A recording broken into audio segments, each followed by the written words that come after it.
Olá, tudo bem? Estamos aqui. Vamos conversar sobre espiritismo. Eu sou Aloísio Silva e o tema que nós vamos abordar hoje é a questão se existe lobisomem. A questão do lobisomem, ela está muito presente na nossa literatura brasileira, sobretudo na nossa literatura infantil.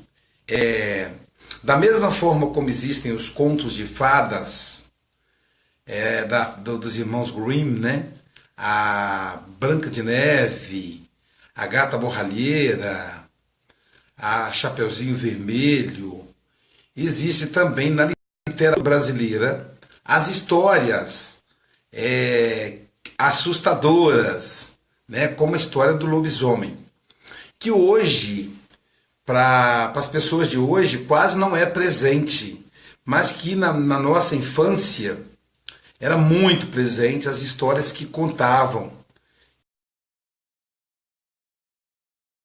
que os avós contavam, que os tios contavam, as pessoas contavam. E as pessoas mais velhas, ainda hoje, elas não acham que isso é uma história, elas acreditam nisso mesmo. Para elas, a questão do lobisomem não é uma história, é uma realidade, né? Elas acreditam que realmente existe o lobisomem. E aí a gente se pergunta por que essa crença é uma crença tão comum? Por que as pessoas mais velhas, as pessoas que têm hoje, sei lá, 60, 70 anos de idade, elas levam isso tão a sério, narram histórias, contam que tem provas materiais da presença do monstro, metade humano, metade lobo.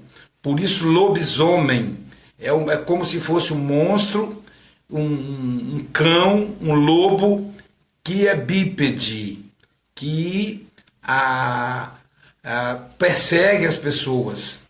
E tem uma mítica também, que esse ser, ele ganha mais vida durante a quaresma, que é exatamente entre o carnaval e a Semana Santa. Esse período aí, que é chamado de quaresma, esses seres como lobisomem, mula sem cabeça e outros seres, Saci Pererê, eles ganham ainda mais força nesse período. Então, quando alguém fala em Saci Pererê, por exemplo, a gente ri, a gente coloca como elemento da literatura. Só que para as pessoas mais velhas, isso não é apenas engraçado, isso é realmente real, isso é um processo real. E aí, por que isso acontece?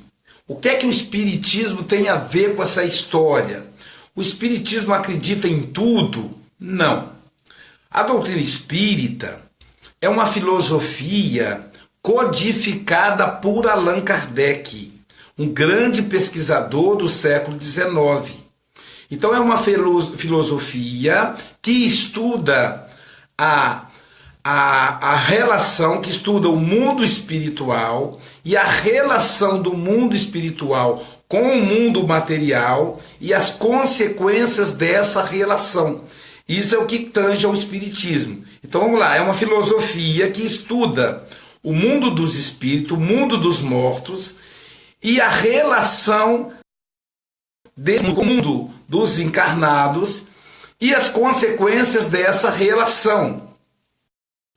Então é uma filosofia com base científica e com consequências morais.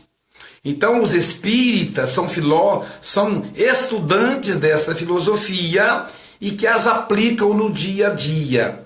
Ao estudar a doutrina espírita, o Allan Kardec vai nos apresentar um fenômeno chamado zoofilia. O que seria zoofilia? Zoofilia é a capacidade que eu vou explicar primeiro de onde vem a ideia. O espírito ele tem uma veste chamada perispírito. Essa veste é semelhante ao corpo físico. Então, quando nós morremos, o perispírito sobrevive.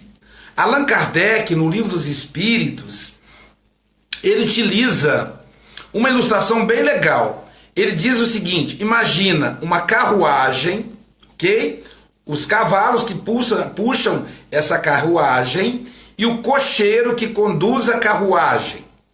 Então, a analogia que Kardec constrói é o seguinte: a carruagem, a carruagem é o corpo, os cavalos é o perispírito e o cocheiro é o espírito, cocheiro, condutor da carruagem. Então a carruagem é o corpo, o cavalo é o perispírito e o cocheiro é o espírito.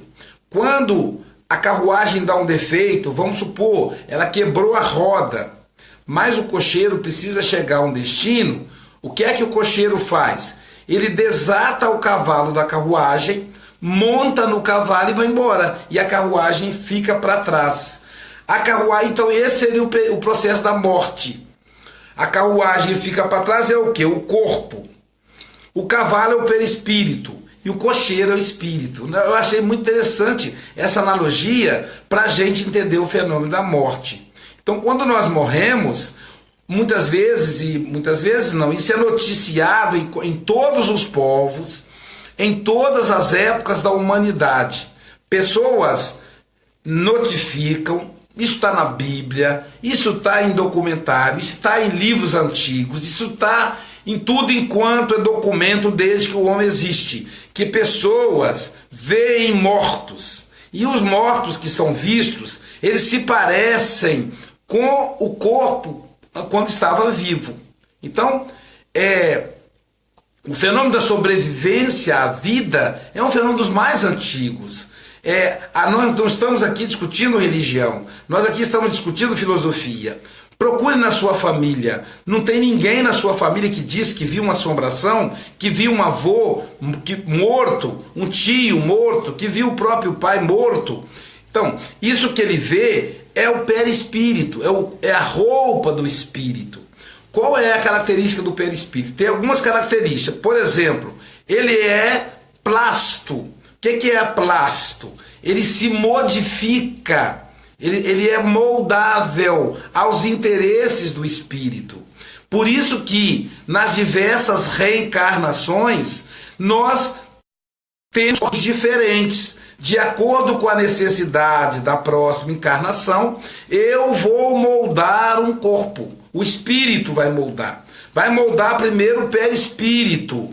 E o perispírito, que é Joana de Ângeles vai chamar de modelo de organização biológica, esse perispírito vai ser a forma, vai ser o molde para o corpo.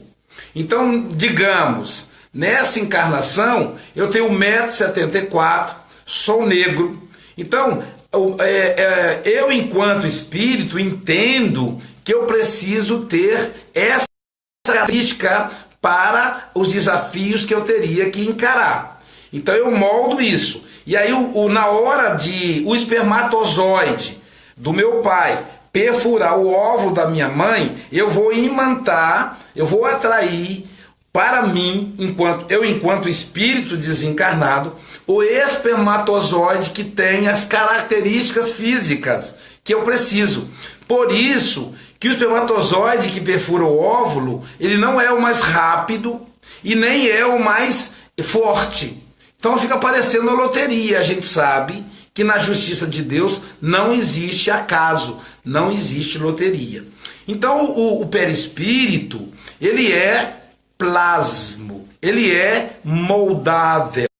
É como se fosse a água, ela se molda de acordo com o jarro. O perispírito é moldável de acordo com o nosso pensamento. O nosso pensamento. Então eu posso ser o que eu quiser. Eu posso ser o que eu quiser. Eu vou dar uma ilustração para a gente entender um pouco essa questão de moldar o perispírito. Se a pessoa tiver dinheiro e ela quiser modificar o rosto, ela pode. O corpo, ela pode. Ela vai fazer lipoaspiração, ela vai diminuir o tamanho do nariz, ela vai mudar a cor dos olhos, ela vai mudar as sobrancelhas, ela vai mudar a cor do corpo. Veja o Michael Jackson, quando ele desencarnou, e veja o Michael, novinho, do grupo musical com os irmãos da infância. Quer dizer, aquele negrinho do nariz achatado, do cabelo enrolado, vai virar um rapaz, um homem branco, né? Então, se eu posso fazer isso com o corpo, também posso fazer isso com o meu perispírito pelo pensamento. Então o Michael, a partir do momento que ele começou a fazer sucesso, ele botou na cabeça, eu vou ficar branco. E aí ficou. As consequências da mudança, paciência, mas ele ficou. Então a mesma coisa com o perispírito, a gente molda o perispírito. Essa capacidade, ela pode se dar por vontade do espírito, por identidade química, de afinidade, ou pode se dar por hipnose de espíritos intelectualizados e malfeitores. Então a André Luiz, nas obras dele, ele vai falar dos espíritos ovoides.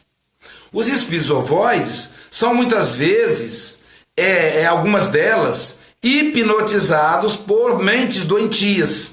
E vai dizendo para ele, num processo hipnótico, você é um ovo, você é um ovo, você é um ovo. E aí ele começa a ganhar a característica ovoide. E aí a espiritualidade vai desfazer essa hipnose no mundo espiritual. É uma informação para quem não conhece o espiritismo, mas é só uma provocação. Isso você vai poder aprofundar nas obras de André Luiz, como eu falei, e nas obras de Allan Kardec, sobretudo no livro dos médiuns.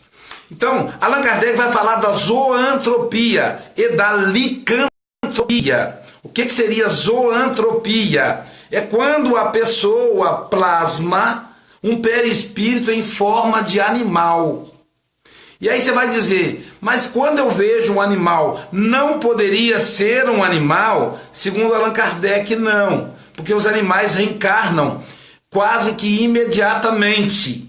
Os animais domésticos demoram um pouco mais, mas eles estariam mais ligados aos seus donos, né? Isso é algo que eu estou acrescentando. No entanto, quando vistos, geralmente são animais. Então quando o médium vê um animal, um urso, um leão, um lobo, uma cobra, normalmente ele desconfia, é o meu caso, eu sou médium, normalmente ele desconfia que é um espírito humano que está ali, e não um animal. Então eu me lembro, estamos próximos ao carnaval, e como eu disse, de alguma maneira isso é comum entre o carnaval e a quaresma. Por que é comum nesse período, eu não sei. Eu havia feito, durante o carnaval, eu participo de encontros, de retiros espirituais, em que eu vou fazer seminários. Esse ano, por exemplo, eu vou fazer um seminário sobre a Gênese, uma das partes da Gênese, lá na COGEL, Confraternização da Juventude Espírita de Leopoldina, Minas Gerais. Mas nesse ano, eu havia feito um seminário sobre Chico Xavier, no MES, no Encontro de Mocidades Espíritas do Estado do Espírito Santo, aqui no Espírito Santo, em Vitória, né? Foi o ano em que o Chico Xavier foi homenageado. Então, eu fiquei encarregado de fazer um seminário com os presidentes e dirigentes de jovens, presidente de casas espíritas e dirigente de jovens da Federação Espírita aqui do nosso estado. Então eu fiz um seminário que durou domingo o dia inteiro. Então eu vim para casa, para Guarapari, para repousar, porque na segunda eu iria para Comerge, que é um outro retiro espiritual para jovens do Rio de Janeiro. E na terça, para Cogel, há mais de 20 anos, toda terça-feira. Então, eu fiquei domingo no retiro espiritual dos jovens capixabas. Na segunda eu iria para Leopoldina, para o Rio de Janeiro, e na terça para Leopoldina. É comum, como as religiões, a filosofia espírita também tem esses retiros espirituais, que é uma forma de estimular o jovem a se afastar do carnaval, dado a bebedeira, a droga, que muitas vezes rola, porque é um momento de euforia das pessoas. Então os pais geralmente encaminham seus filhos para os retiros espirituais no carnaval. Aqui em casa, por exemplo, as minhas duas filhas mais velhas são casadas, então não vão viajar. Mas o meu filho mais velho vai para Leopoldina com a namorada, do terceiro, né, o Sócrates, e o Vitor e a Ana Luísa vão para o MES, em Cachoeira Itapemirim. Então é um período que eles se isolam. E isso aí é cultura já, desde pequenininho, que eles fazem isso. Eu participei também muitas vezes, então é cultura. E muito bem, voltando à história, eu fiz o seminário no domingo o dia inteiro sobre Chico Xavier, lá na Cefet, no IFE, aquele central ali de Vitória, e à noite vim dormir em casa, para na segunda eu ir para a Comierge. E aí eu perdi o sono por volta de, sei lá, meia-noite, 1h da manhã, e fui revisar o conteúdo que eu iria apresentar para os jovens, para os grupos da Comierge. Enquanto eu estava apresentando ali, a minha cadela estava dormindo. Eu tinha uma cadela pastor, ela estava dormindo em cima do meu pé. Então, dormindo ali no meu pé, eu percebi que ela estava roncando. E aí eu disse: olha, ela ronca. E olhei para ela, né? Ela estava roncando. E aí eu percebi que, na verdade, ela não estava roncando. Ligada ao espírito da cadelinha, tinha o perispírito dela. E eu percebi que o perispírito dela estava agitado, latindo. Veja que interessante, né? Quando a gente tem cachorro em casa, gato, principalmente cachorro, a gente imagina que ele protege somente fisicamente a casa, mas ele protege também espiritualmente. Minutinho só que eu vou ligar o ar refrigerado, peraí. Ele protege também espiritualmente. E aí a cadela, ela estava rosnando. E eu olhei, e pela janela de casa, assim, próxima à janela, eu vi um urso. Então ela estava rosnando para aquele urso. Aí eu pergunto a vocês, o que é que um urso está fazendo num país tropical como o Brasil? Então o espírita é alguém que estuda. Veja, a filosofia espírita, ela tem base científica. Então eu me perguntei, o que é que um urso está fazendo aqui? Né? Não faz sentido, ainda que fosse um urso desencarnado. Aí vamos a Allan Kardec. Allan Kardec vai dizer que o urso, ele desencarna e reencarna imediatamente. Então não tinha porquê o perispírito daquele urso estar ali na minha frente. O que eu fiz? Eu olhei fixadamente nos olhos do urso, como eu faço com todos os animais, sejam eles desencarnados ou mesmo encarnados. Então, dentro da minha vidência, eu olhei nos olhos do urso e eu percebi que eram olhos humanos. E mais do que isso, eram olhos de sofrimento. Estava assustado e sofrendo. E então, eu coloquei a mão, bem assim, em direção à testa do urso, como se eu fosse aplicar um passe. E comecei, então, a fazer uma oração para a Mãe Santíssima, rogando a ela e aos benfeitores que socorresse aquela criatura. E aí eu estendi a mão e o ser olhou para mim. Ao perceber a minha mão, o magnetismo com a oração, ele estendeu a mão dele também, a pata dele na verdade, mas enfim, uma mão, e a mão dele dava mais ou menos assim, ó. Ele ia da minha mão até aqui assim. Então, era realmente uma pata. Ele abraçou a minha mão e aos poucos eu fui orando e eu pus a mão na testa dele e continuei a oração, fazendo a oração da Ave Maria. E à medida que eu fui fazendo isso, aqueles pelos dele foram sumindo e aí ele foi ganhando forma humana. E eu olhei, então, aquele ser sofrido, e eu então envolvi ele de sentimento de muita ternura, de muita compaixão, porque eu percebi a dor dele. Então ele se virou de costas e foi embora. Aí a cachorra abriu o olho e acordou, né? Então é interessante como ela participou de todo o processo. Minha esposa, que estava dormindo, levantou. Então foi um fato que foi comprovado pela minha esposa. Minha esposa se levantou, veio até o escritório e falou: Aloísio, eu tive um sonho curioso. Você acredita que eu sonhei que tinha um urso tentando invadir a nossa casa e a Laica, que sonho estranho, e ele punha a pata na janela do seu escritório em direção a você, e você estava no escritório, igual você está agora. Que sonho interessante. Eu disse a ela: não é um sonho, você estava aqui presenciando, realmente estava presente aqui um espírito licântropo, ou seja, um espírito zoantrópico, ou seja, forma humana, zoantropia. O que é licantropia? É o espírito em forma de lobo, por isso licantropia. Então, da mesma forma como aconteceu com esse fenômeno que eu acabei de narrar para você que está me assistindo, isso pode ocorrer com as pessoas.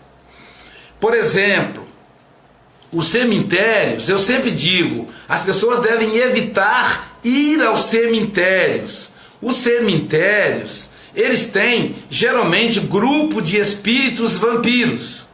Eu fiz uma live sobre vampirização espiritual e eu disse que um dos lugares aonde tem vampiro são os cemitérios. Claro que tem vampiros nos bares, nos motéis, de acordo com o segmento, de acordo com a viciação, de acordo com a necessidade do espírito desencarnado que não se desapegou da matéria.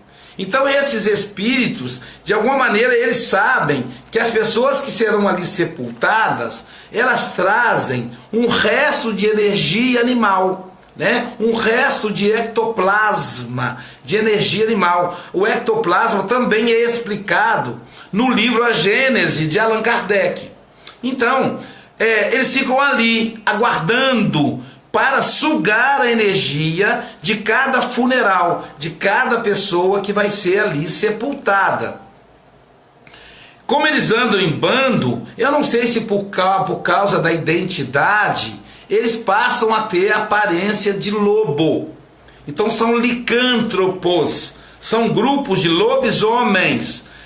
Aí você vai dizer: Aloísio, onde você encontrou isso? Está no livro Transição Planetária, do Espírito Manuel Filomeno de Miranda, psicografado por Divaldo Pereira Franco, né? Que ele vai falar da tsunami. A quantidade de pessoas que morreram na tsunami atraiu muito desses espíritos, que a espiritualidade do mundo inteiro foi socorrer.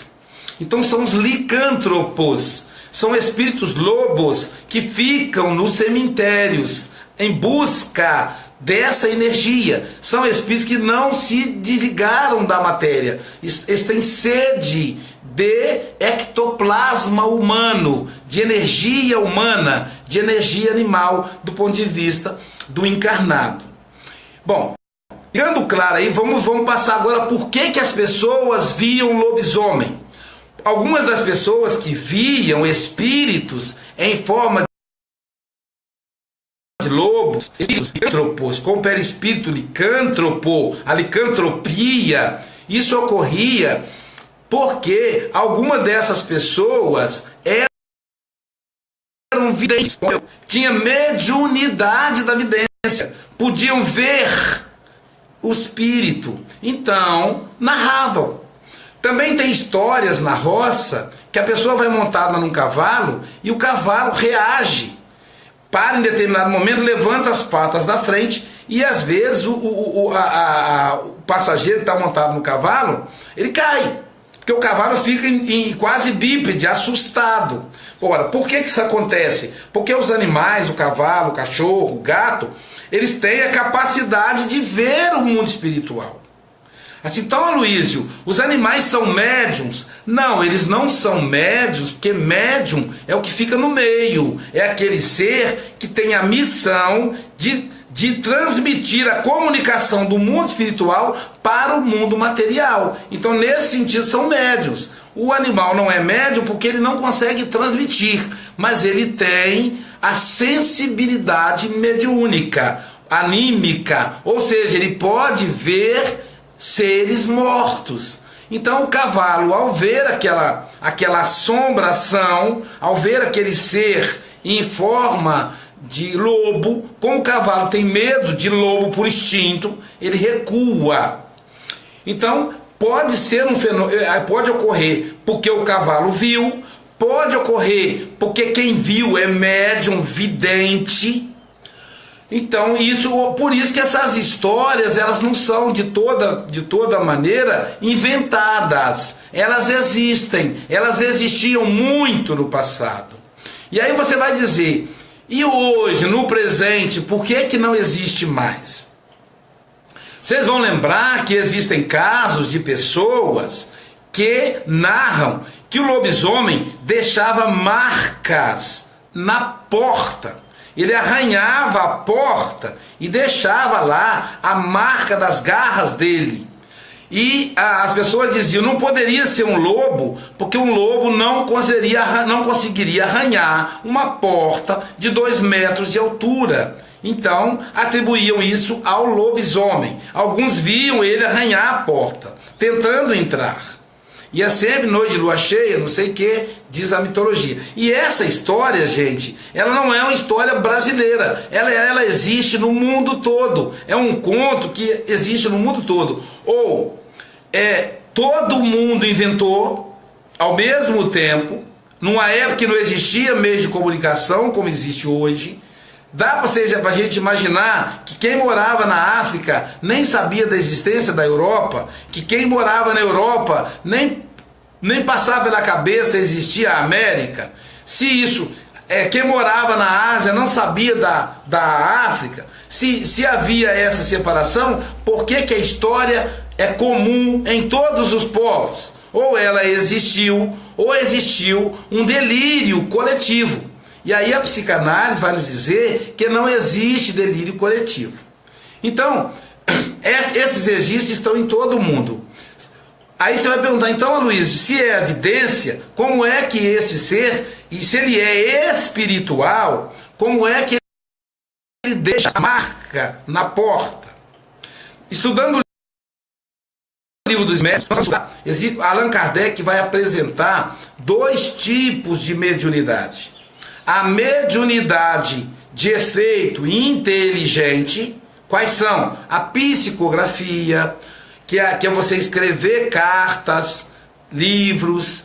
A psicofonia, que é você dar voz ao espírito, o médium. O espírito fala com a voz do médium. A vidência, que é quando a gente vê espírito. A audiência, que é quando a gente escuta o espírito.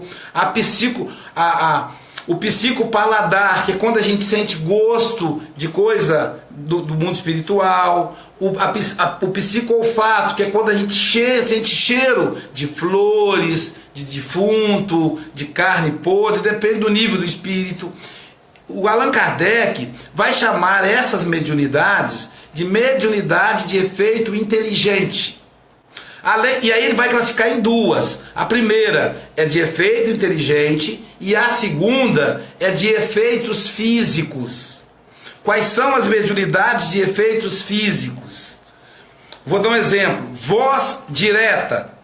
Sai uma voz de algum lugar que fala. Então isso é o quê? Por exemplo, na Bíblia a gente vai ver várias vezes da Bíblia alguém falando com Moisés e todos escutaram. É o fenômeno da voz direta. O fenômeno da escrita direta. Quando Moisés recebe os 10 mandamentos em fogo, escrevendo na pedra, ali um fenômeno que Allan Kardec chama de fenômeno de escrita direta. Por que é direta? Não foi o médium que escreveu. Os espíritos cravaram na pedra. E assim tem a escrita direta, a voz direta, né? Tem vários tipos. E a mediunidade a mediunidade de efeitos físicos, ela tem a capacidade de plasmar, né? É o que a gente vai chamar de ectoplasmia, plasmar, materializar. O pessoal chama de materialização no Brasil. Materializar uma pessoa morta. É diferente do vidente. Quando o médium vidente vê alguma coisa, só ele vê. Na materialização, todos que estiverem ali presentes vão ver, porque está materializado. Você pode abraçar, você vai sentir e logo depois vai desaparecer. Se você não é espírita e está me assistindo, você vai dizer: ah, Luiz, isso é um absurdo, isso não existe. Queridos, queridas, existem provas materiais disso. Existem provas com médiuns extraordinários em Minas Gerais. O Francisco Cândido Xavier, na cidade de Campos, o Peixotinho, aqui no Espírito Santo, Júlio César Grande Ribeiro, Julinho, a Dona Lourdes, a tia Lulu, como chamavam, que eram médiuns de efeitos físicos. Eu vou dar um exemplo para você entender como comprovar isso. Primeiro que foi as pessoas fotografaram. Aí você vai dizer: bom, isso pode ser montagem. Mas, por exemplo, aqui no Espírito Santo, o Espírito Zé Grosso, o José Grosso, uma vez, através do Julinho, se manifestou e com punho fechado, ele enfiou a mão em um balde com parafina. O que é parafina? Cera derretida, fervendo. Nenhum ser humano suporta a dor e aí teria queimadura terrível. Enfiar o braço num balde de parafina, de cera quente. Depois que ele tirou a mão do balde, o espírito materializado, aí aos poucos, rapidinho, aquela parafina seca. E aí ele desmaterializou. Aí assim, tem alguém que puxou a mão. Se a pessoa puxar a mão, essa parte aqui não vai quebrar. Vai quebrar porque aqui é mais fino do que aqui. Então teve que desmaterializar. E ficou lá para todo mundo ver o punho fechado de parafina. O Peixotinho, lá de Campos, do Goitacazes, Rio de Janeiro, um dos médiuns mais extraordinários no campo da materialização, era visto, materializava vários casos. A sua filha, uma amiga muito querida, Alcione Peixoto, era menina ainda, hoje ela tem a minha idade, né? Mas na época ela era menina, filha do Peixotinho. Então ela me disse que o José Grosso materializado pegou ela no colo. Então a gente vai ver esse fenômeno aí de materialização em Campos. O Chico Xavier teve vários momentos. O Divaldo Franco teve experiências de materialização que ele guarda até hoje no Museu da Mansão do Caminho. A gente vai ver isso espalhado. Aqui no Espírito Santo também, na cidade de Colatina, tem um orfanato chamado Lar Irmã Sheila, que hoje deixou de ser orfanato. Hoje é uma casa lá, é escola, é oficina, e funciona em regime de internato. Esse orfanato, passaram por ali mais de 2.000 crianças que foram abandonadas e que tiveram uma vida digna, chegando à vida adulta. Hoje alguns são médicos, advogados, juízes, que passaram pelo Lar Irmã Sheila, fundado pelo seu Reinaldo Guerra. Quando o seu Reinaldo Guerra, lá em Colatina, pode conhecer lá quando você for passear em Colatina, Espírito Santo, o Lar Irmã Sheila. Tem também o asilo Vovô Simeão, que é um asilo que tem uma afeição, um carinho, trata o idoso com muito mais carinho. Essas obras existem até hoje, essas obras de caridade. O seu Reinaldo Guerra já desencarnou. Eu estive com o seu Reinaldo Guerra, conversando com ele. Ele me contou que durante a fundação do Lar Irmã Sheila, na terraplanagem da obra, ou seja, quando o caminhão passou derrubando o monte, deixou só aquela terra vermelha, pronta para construir o lar, estavam a diretoria do lar, mais ou menos umas 10 pessoas, e ali, de repente, se materializou Mohandas Gandhi, Mahatma Gandhi. e olhando para todos, cumprimentou, falou da importância daquela obra, de quantas crianças aquilo poderia socorrer, do bem que faria a comunidade do Espírito Santo, não somente a comunidade colatina. E aí as pessoas ficavam olhando para ele, e ele disse assim: vocês devem estar impressionados com o meu óculos. E aí seu Reinaldo disse que ele tirou o óculos e entregou. As pessoas estavam em círculo, estava em pé, entregou para uma das pessoas, a pessoa tocou no óculos, avaliou, era um óculos mesmo, passou para o outro, passou para o outro, passou para o outro, e o óculos andou em círculo, até que chegando de volta às mãos do Gandhi, ele colocou no rosto, aquele óculos redondinho, ele colocou no rosto, e aí então desapareceu. Então nós vamos ver esse fenômeno de efeito físico. Então o que ocorre? Deixa eu explicar o fenômeno. Para que o fenômeno ocorra, é necessário a presença de um médium de efeitos físicos, que são raros. São raros até hoje. Hoje, mais ainda, esses médiums saem pelos seus poros, pelo nariz, pela boca, pelos olhos, pelos ouvidos, uma matéria chamada ectoplasma. E essa matéria, que tem a aparência de um algodão doce ou de uma coisa parecida, ela então o espírito pega essa matéria e plasma ela e transforma ela num corpo, para que esse espírito seja palpável. Nas experiências feitas com Allan Kardec, com Francisco Cândido Xavier, em Minas Gerais, o que os pesquisadores fizeram? Pesquisadores da NASA, pesquisadores do mundo todo. Não foi por acaso que o Chico Xavier, na década de 1970, era uma celebridade no mundo inteiro. Não foi por acaso, porque o Chico Xavier ele era um fenômeno mesmo. Ele abandonou a materialização para se dedicar às cartas para as mães e aos livros. Mas ele se tornou famoso por causa das experiências de materialização.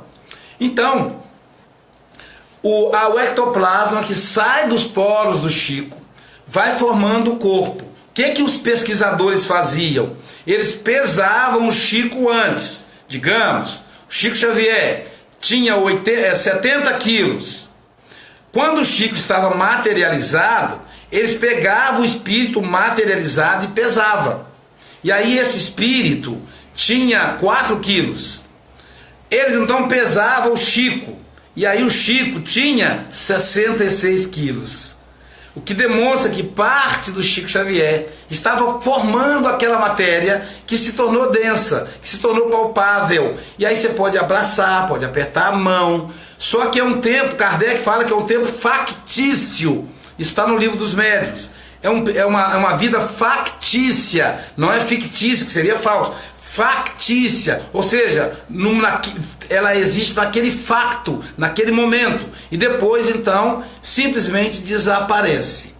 Muito bem, considerando esse processo da materialização, vamos pensar o seguinte: existe ali um espírito com forma de lobo, um espírito licântropo, uma licantropia, e existe o médium de materialização. Compreende? Então o médium de materialização, que às vezes nem sabe que é médium, fornece o ectoplasma, e aquela aparência licântropa, que só pode ser vista pelos médiuns videntes, passa a ter uma aparência visível, passa a ser palpável, daí arranhar a porta, daí mais de uma pessoa poder ver. Então, às vezes você vai ver, se você vai encontrar nos livros, você vai encontrar nos depoimentos dos seus avós, que estavam 5, 6, 10, 20 pessoas, e todas viram um lobisomem. Por quê? Porque o médium é médium de efeitos físicos. Tem que ter o médium de efeito físico. Já passou várias vezes no Fantástico. Isso nem é mais novidade na mídia brasileira. Pessoas que têm a mediunidade de efeito físico, colchões que pegam fogo, casas que se mexem, portas que se quebram, e aí vão lá investigar postergai, lembra? Postergai, e aí vão investigar, e na verdade o que tem ali é um médium de efeitos físicos e um espírito brincalhão que está brincando com a energia daquele médium e que o médium nem sabe que tem. Pode ser que seja uma criança, pode ser que seja um jovem, pode ser que seja um idoso. Então, pessoa que tenha mediunidade de efeito físico. Daí então a explicação da existência do lobisomem. E aí você vai me dizer assim: mas Aloísio, por que que isso não aparece mais? Por que que a gente não vê mais histórias de lobisomem? Primeiro ponto, veja bem, o ectoplasma, ele é sensível à luz. A luz, ela queima a energia ectoplásmica. Então, os fenômenos de ectoplasmia, ainda hoje, raramente se encontra uma casa espírita que faz experiência de materialização. Aqui no Espírito Santo temos uma casa espírita só. Eu não vou revelar o nome, porque não pedi autorização aos dirigentes. O dirigente é um ex-amigo meu, tem o nome de uma personagem importante da codificação espírita. Quem é espírita aqui do Estado do Espírito Santo já deve estar desconfiado. Mas tem. E aí eu fui conhecer o trabalho. Não participei de uma reunião nessa casa. Eu já participei sim, não nessa casa especificamente. E lá então é tudo muito cuidado, não pode deixar entrar luz, porque a luz queima a energia da materialização.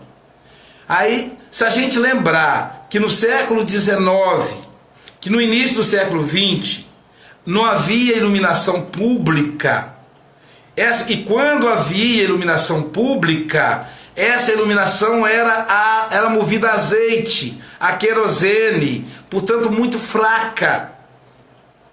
Dentro de casa eram os lampiões, eram as lamparinas, também movidas a azeite, querosene. Então a iluminação era muito ruim.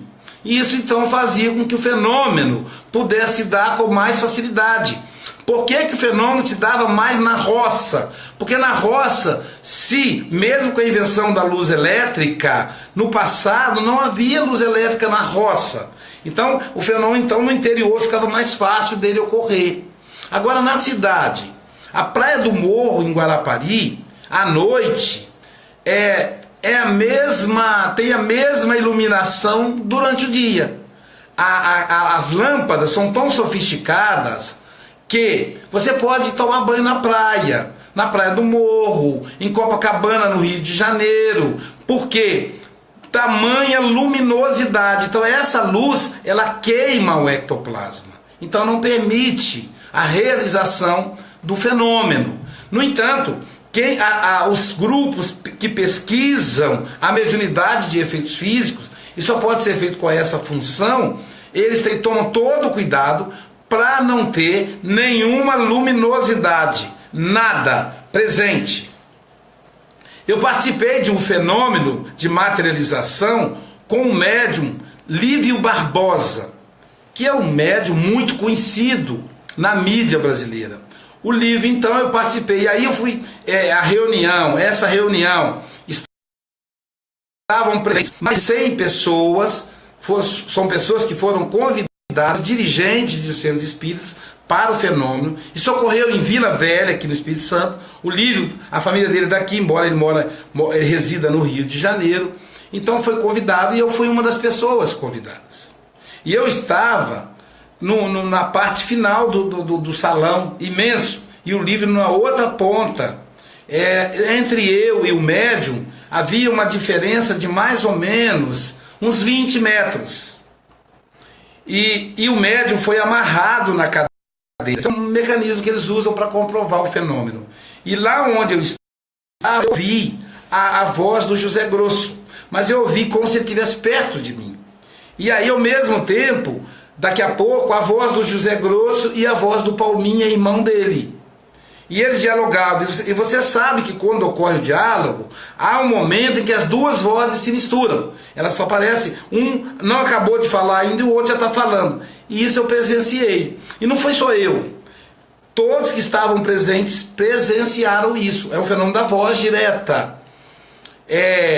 Então isso faz com que era uma reunião de efeitos físicos. Um outro momento eu vi uma luz muito grande, uma luz verdeada, andar pelo salão inteiro, ali na presença de pesquisadores, de dirigentes espíritas, de pessoas instruídas, a maioria delas com curso superior, com mestrado, com doutorado, estavam ali atentas, com os olhos abertos.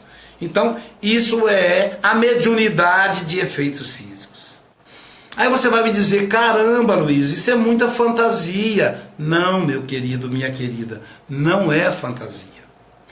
Aquilo que o pessoal chama de sobrenatural, para nós espíritas, é natural.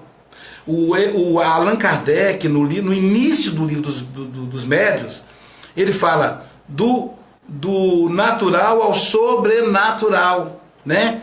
Então ele vai explicar para a gente que isso não é sobrenatural. Para ser sobrenatural, tinha que ser uma coisa fora das leis da natureza. Considerando que Deus criou a natureza e tudo que está nela, isso é criação de Deus, está dentro da natureza, logo não é sobrenatural. É natural. A gente muitas vezes não tem contato pela nossa ignorância. Nós não somos obrigados a saber de tudo. Como nós não sabemos das bactérias, dos vírus, que o pessoal da saúde sabe. Porque não é a nossa atividade. Não, agora, mesmo não vendo a bactéria, mesmo não vendo o vírus, eu posso dizer que ele não existe? Me diga. Mesmo não vendo o oxigênio, eu posso dizer que ele não existe? Não posso. Eu apenas ignoro, eu apenas não conheço, eu apenas não estudo. Mas se eu for um pesquisador, né, se eu tiver o microscópio eletrônico, eu vou ver coisas maravilhosas que o meu olho nu não é capaz de ver. Se eu olhar para o céu, eu não vou ver muita coisa, mas se eu colocar um telescópio, uma luneta, eu vou ver coisas maravilhosas que meus olhos de luz não são capazes de ver. Mas para eu olhar para o céu, eu vou precisar me dedicar, eu vou precisar comprar um telescópio, fazer um investimento financeiro, vou precisar escolher lugar para eu observar, eu vou precisar investir nisso. Então aí eu vou conhecer. Para eu conhecer as microvidas, eu vou ter que comprar um aparelho microscópico eletrônico, que não é barato. Eu vou ter que me dedicar a estudar sobre isso, e aí eu vou conhecer. Então, como não é a minha área, eu não sei sobre isso. É importante que a gente saiba. Agora, o fato de eu não saber, não quer dizer que não existe. O Shakespeare dizia, com relação às bruxas, aí ele dizia, creio ou não creio, mas que elas existem, elas existem. Ele quer dizer, conhecer eu não conheço, mas o fato de eu não conhecer não quer dizer que elas não existem. Aí para vocês então um esclarecimento sobre lobisomem. Essa mesma teoria se aplica à mula sem cabeça, ao saci pererê, a qualquer outra mitologia brasileira tão rica da nossa literatura e que infelizmente as nossas crianças têm perdido.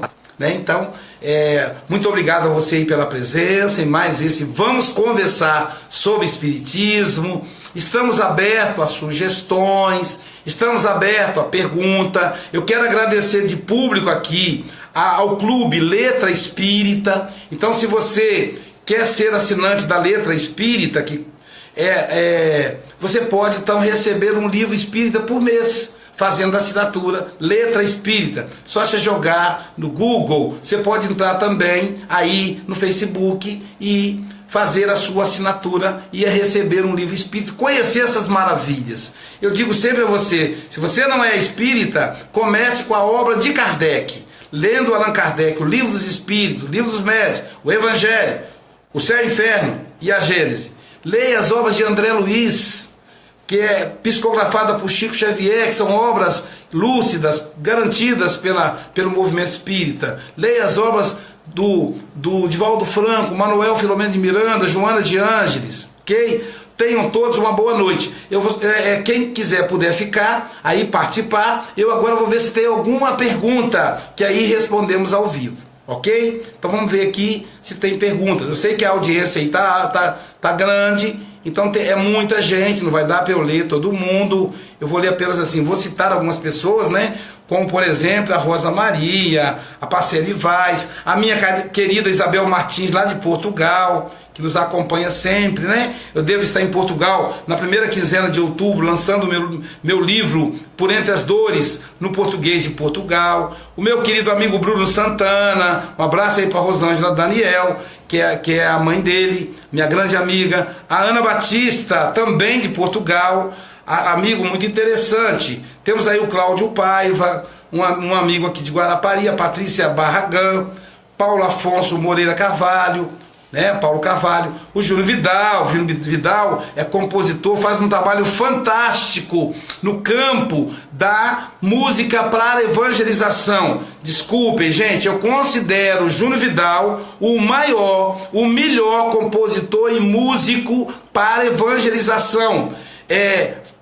Seria interessante fazer contato com ele aí pelo meu Facebook, aí ele está aí me assistindo, e adquirir as obras do Júlio Vidal e levá-lo para dar um seminário para os seus evangelizadores. Não tem nada parecido. Olha só, não precisa acreditar em mim, não. Faça a experiência, joga no Google, joga no YouTube, você vai ver lá que não tem nada parecido em termos de música para criança. Então ele é fantástico, ele compõe também para adulto, mas eu acho que o grande destaque, o que me chama a atenção no Júlio Vidal é a competência com relação à música infantil.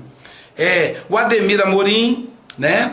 A Shirley Dias, Jordana Olian, Glória Cunha de Petrópolis, minha amiga querida. Abraço aí para o Wagner, para a Rafaela, para a Nancy, para Carmen, todo mundo aí de Petrópolis. O pessoal da UMEP, né, de Petrópolis, União Municipal Espírita Petropolitana ou de Petrópolis. Marci Pádua, Simone Oliveira, deixa eu ver se tem perguntas. A Maria do Carmo Pio, Raquel Viana Gaeta, muitos mistérios, legal. Raquel Mireira, Augusto Silva, excelente explicação, obrigado. Gentileza sua, meu amigo.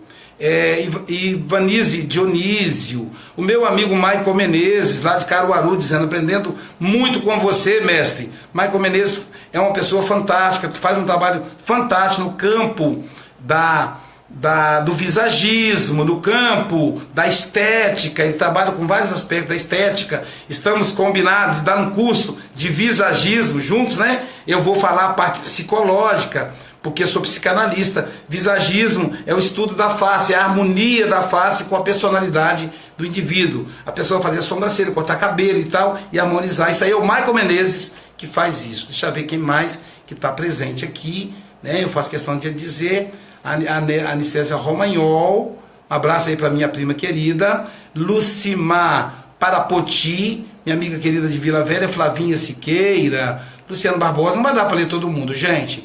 Carolina Coutinho, um abraço. Sônia Barbosa, Fátima Gil, um abraço. Miriam Ferreira, Jane Maria, Rosângela Cascardo, minha amiga Rosângela, esposa do meu grande amigo Marcos. Um abraço a vocês dois. Rosângela, Rosilda Vasconcelos, um grande abraço, querida.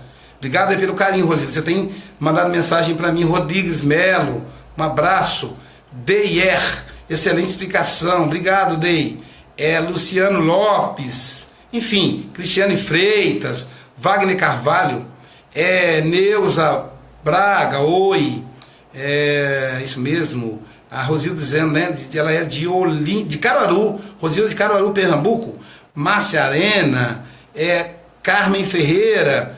Fui muitos anos a doutrina espírita e há 18 anos faço parte do Vale do Amanhecer em Recife. Legal, abraço aí para todos do Vale do Amanhecer, nossos irmãos que fazem um trabalho fantástico na área de tratamento espiritual, né?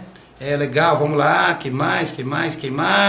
Daniele Rosário, Débora Oliveira, Márcia Arena diz assim, ela é de Muriaé, Minas Gerais, minha cidade natal. Estarei aí no dia 5 de março, palestra de aniversário do Grupo Espírita Anjo Gabriel, a primeira casa espírita que eu frequentei na minha vida. Nasci em Muriaé, viu, Márcia? Estarei no aniversário do Anjo Gabriel na segunda-feira, dia 5 de março. E na terça-feira, dia 6 de março, no Grupo Espírita Francisca e Nilo, o Grupo Espírita da minha avó e meu avô que fundaram, que a gente restaurou lá em Muriaé, Minas Gerais. Neuza Braga, já fui a algumas reuniões, aprendi muito, legal. Gesiela Mendes, Stuart Basto, abraço para tia Cida, Sandra Correia, olha, efeitos físicos maravilhoso, isso aí. José Marcos Sena, psicanalista de Matipó, um abraço para todo mundo de Matipó. Ok, boa noite, mestre e amigo. Arnaldo Oliveira, nossa, é muita gente. Célia Ferreira, Carmen Ferreira, já falou, maravilha. Sueli Fonseca Muroni, olha minha amiga Sueli, que saudade minha amiga. Sueli é aqui dessa região bonita de Nova Almeida, Jacaraípe, aquela região fantástica aqui do Espírito Santo, que tem praias maravilhosas. Saudade da sua comida, hein? Ela cozinha como ninguém, ela tem o restaurante da Roxinha, né? Um abraço aí para todos da Roxinha, tá bom, Sueli? Saudade de você, foi minha aluna querida. Michael Menezes, sua explicação perfeita. Samanta Ecar de Câmara, um abraço, Samanta. Chiles Melo de Peabody, estado de Massachusetts, Estados Unidos. Sai antes. Abraço pro meu amigo Mackenzie Melo. Estamos aí em abril, hein? Estarei aí no último fim de semana de abril ou penúltimo? Penúltimo, né, Chiles? Aí no Cantinho da Luz, né? Fazendo mais um Cantinho Cast com Mackenzie Melo. Horto Maria, quem mais? Rita Flor, gratidão, amigo Deus conosco. Luz Cúrcio, estou adorando, sempre aprendendo. Obrigado. Ana Paula dos Santos Ferreira, um abraço. Lucileia Candeias, Graça Maria Faria, Ana Paula Debarri, que chique. Abraço, Ana Paula. A Carmen está dizendo, com certeza, amigo, muito bom, obrigado. Deus te abençoe. Ana Paula Debarri, obrigado pelas explicações. Grazi X Ney, deve ser Grazi e Ney, Grazi versus Ney, Grazi Ney, um abraço, Grazi, Deus te abençoe. Thaís Serafim, minha querida amiga, médium extraordinária, obrigado por nos assistir aí, acompanhando aí no seu descanso, na folga do trabalho. Jorge Emílio Nunes, Ana Paula Matos, muito bom. A Ana Paula Debarri diz assim, não sei se é Debarri, diz assim: feliz em ouvir e aprender um pouco mais. Boa noite, Ana Paula. Paulo Goliá, meu amigo Paulo Goliá de Leopoldina. Paulo, estarei aí na Cogel na próxima segunda-feira, daqui a uma semana, tá bom? Segunda e terça, no retiro de carnaval na Cogel, com fraternização dos jovens espíritas de Leopoldina. O livro que vai ser estudado esse ano, A Gênese, o livro A Gênese, de Allan Kardec. Alana Pereira, oi, minha mãe morou com o marido da tua dela que era lobisomem. Que interessante. Quer dizer, de repente ele não era lobisomem, ele era um médium de efeito físico. Olha que interessante, né? O cara não vira lobisomem, ele é um médium de efeitos físicos e capta. Olha, interessante, quem ficou até o final aí vai pegar essa explicação que quem saiu não viu, não vai ouvir. O médium de efeito físico, por ele ter a mediunidade de efeito físico, ele capta a energia do espírito desencarnado. Então parece que ele transforma. Ele não transforma, é uma materialização. Depois que o espírito se afasta, ele volta a ser o que ele era antes. Então ele não muda. A gente tem a impressão de que mudou por causa da energia ectoplásmica que ele emite.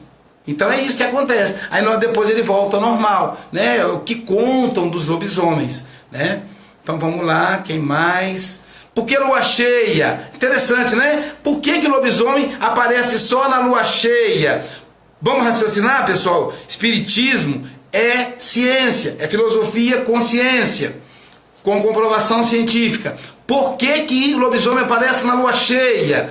Porque na lua cheia o povo podia desligar o lampião, podia desligar as lamparinas. Desligar é ótimo, né? Apagar as lamparinas. Então, a luminosidade da lua cheia é natural. Então, o ectoplasma ficava com mais pujança na lua cheia. Ok? Legal, né? Então, vou escrever sobre isso. Não tem nada escrito ainda, não. Vou escrever, para receber um dos meus livros aí no futuro, abordando esse assunto. Michael Menezes, feliz em acompanhar sempre muita luz. Lembrar que os meus livros, os direitos autorais são revertidos para a Sociedade Guarapari de Estudos Espíritas e a Sociedade Espírita de Muxaba e o Grupo Espírita Francisco Canilo. Quando você compra um livro do Aloísio, principalmente um livro psicografado, não é para o Aloísio. Então, nós estamos aí com 5 livros, você pode adquirir aí pelo próprio Facebook. Marisa Almeida, ela é de Santos Dumont, né? Boa noite, amigo, gratidão. A Carmen dizendo que ela é de Recife, Pernambuco. Abraço aí para os amigos pernambucanos. Recife é uma cidade linda, né? Linda, Xanga Paulista, né? Aí o Grupo Espírita Seara de Deus, onde eu falo aí em Recife, do meu amigo Mário Jorge. Grande abraço aí para todos. Ela está dizendo que é do Vale do Amanhecer, lá de Recife. Dri Barros, boa noite aqui na Alemanha. Na Alemanha, que chique, Dri. Dri de Barros, ele é da Alemanha. Dri, eu estarei na Suíça, talvez na Alemanha, em outubro desse ano. A agenda está sendo montada ainda. Aí se eu for na Alemanha, eu vou te dizer quais são os locais para que você possa ir me dar um abraço pessoalmente, tá bom, meu amigo? Ou minha amiga, melhor dizendo, né?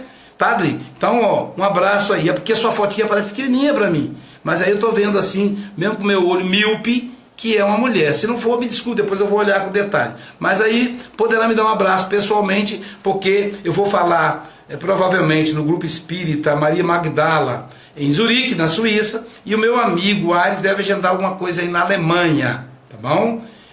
Eu vou a Portugal, de Portugal eu vou migrar para outra cidade, outros países da Europa. Ana Paula de Barri, depois de uns 2 anos que a minha mãe faleceu, eu senti um cheiro perfumado de rosas. E logo pensei nela, senti sua presença e foi confortável. A espiritualidade é maravilhosa. Então, minha amiga Ana Paula, você é médium psico-olfativa. Né? Não são todas as pessoas que são assim, não, minha amiga. Que gostoso, que legal. Então, você deve estudar a mediunidade para poder aplicar isso para ajudar. Porque da mesma forma como você sentiu o cheiro de rosas da sua mãe, porque sua mãe está bem, está no estágio bom, você pode sentir cheiro ruim de espíritos sofredores. Então é importante você conhecer o fenômeno da mediunidade. Psico-olfativa é o nome que dá para a sua mediunidade. Tá bom? Ralana Pereira, perdi sua explicação do lobisomem. Não tem problema não, minha amiga, vai ficar gravado aí. Daqui a pouquinho eu vou encerrar a live, você vai poder assistir ela inteira. E mais do que isso, Ralana ou Alana, você pode compartilhar e marcar seus amigos e passar o link pelo WhatsApp e vamos espalhar isso aí, tá bom? Nilza Benício Muniz, um abraço, Nilza. Boa noite, professor. Boa noite, Nilza. Miriam Ferreira, que legal. Muito bom, tá dizendo a Rala. De Barros, infelizmente perdi sua palestra. Não preocupa não, querida. Vai ficar gravado aí. Odri, você não só assista, mas compartilhe. Marque seus amigos no Facebook. Copie o link e manda para os seus contatos no WhatsApp. Vamos espalhar, tá bom? Vamos espalhar a mensagem do bem. O esclarecimento. Miriam Ferreira, vou comprar. Comprar o quê? O livro? Então, entre em contato conosco, os nossos livros, os direitos autorais são totalmente doados. Eu não ganho nada dos direitos autorais. O meu livro Terapêutica do Perdão tem mais de 200 mil exemplares vendidos.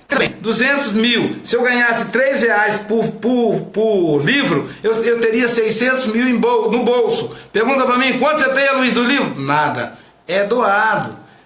O escritor espírita, o médium espírita, ele tem essa característica. Nosso grande professor Chico Xavier deixou esse legado para nós. E nós seguimos o exemplo dele, né? O exemplo de abnegação. Eu já vi ele se transformando e se assustou. Ao olhar, ela viu um homem se transformando em lobisomem. Então ela viu um médium de efeitos físicos captando a aparência do espírito que tem forma de lobo. Fala do 7º filho, então não tem nada a ver, não, é só coincidência, pode ser o 7, pode ser o primeiro, né? As pessoas vão criando aí mecanismo. Flávia Torres assistindo, Vanusa de Jesus Santos, Alves Matias, boa noite, Sara Serra de Leopoldina. Sara, te vejo aí, vejo você, seu pai, sua mãe, lá na Cogel, hein? Segunda-feira, querido, segunda e terça. De Barros, com certeza. Eu darei um abraço no grupo da CL em Stuttgart. Nossa, que coisa chique. Desculpa, eu sou ignorante, eu não falo inglês, nem português, nem alemão, eu só falo português, olha lá, né? Mas tá bom? Dá um abraço lá e diz que eu estarei lá. E aí, se eles quiserem marcar a palestra pra gente, entre em contato comigo que eu já vou incluir na minha agenda. Então eles não tem que pagar a minha passagem do Brasil para a Alemanha, porque eu já vou para a Europa. Vou ficar 15 dias em Portugal. Então, apenas o lugar para eu ficar hospedado, comida, e palestrante espírita não cobra pela palestra. Vocês sabem disso, né? Trabalho aí é voluntário, seguindo aí o exemplo do Chico Xavier e do nosso querido Divaldo Pereira Franco. Alves Matias, Fran, se não entendi o tema, só não entendi o tema. Existe lobisomem? Então, assista todo lá a live que você vai entender, tá bom?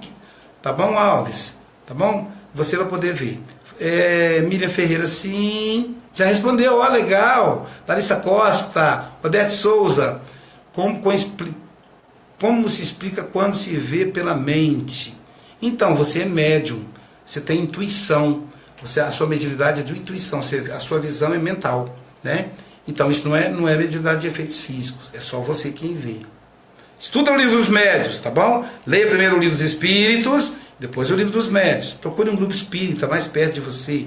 Também a gente está à disposição. Entre em contato conosco, mande mensagem aqui pelo Facebook, que a gente responde, tá bom? Juliana Torezani e Gilmar Gomes. Terminamos, pessoal. Um grande abraço. Até a próxima segunda com a live. Vamos conversar sobre espiritismo? Vamos conversar? Vamos então fazer uma prece rápida. Mestre Jesus, te agradecemos, Senhor, pela possibilidade dessa reunião entre almas, de estar em contato com amigos do mundo inteiro, benfeitores amigos, em especial ao meu guia espiritual Jordano Bruno.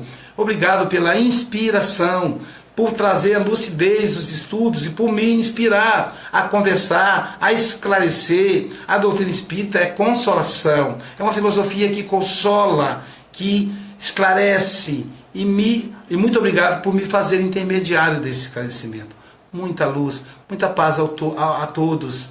E aí a última mensagem aqui da Ralana, ela diz assim: lembrança de eu me perder num córrego que passava por baixo da água quando criança. Não sei se sonhei quando era criança ou vivi em vida passada. Sou espírita. Legal. Podemos conversar sobre isso com detalhe aí. Deixa o recado aí que a gente conversa, tá bom? Fátima Moraes.